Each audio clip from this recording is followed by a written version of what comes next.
is another parcel na kailangan nating buksan. It's because it's been a long time, no? Nung bago siya binili. Matagal na to talaga eh. Pero this time, no, bubuksan na natin to. Ito guys, ay isa sa mga sikreto namin para malinis yung aming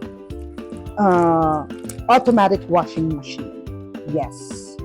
So, ito. Expect nyo na guys. Alam ko, nakita nyo ito sa dating video ko. Pwedeng i-link ko dyan para malaman nyo. So, eto guys, ay nabili ko rin to sa Blue App. Ayan, eto siya oh. So, ito yung mga panlinis ng automatic washing machine. So, I bought many of this. Marami na akong binili.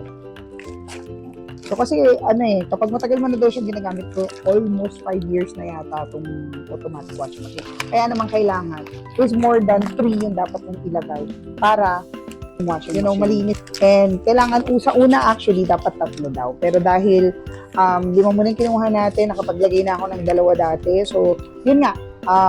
Ilalagay natin yan guys dyan sa yellow basket ko. Yung link.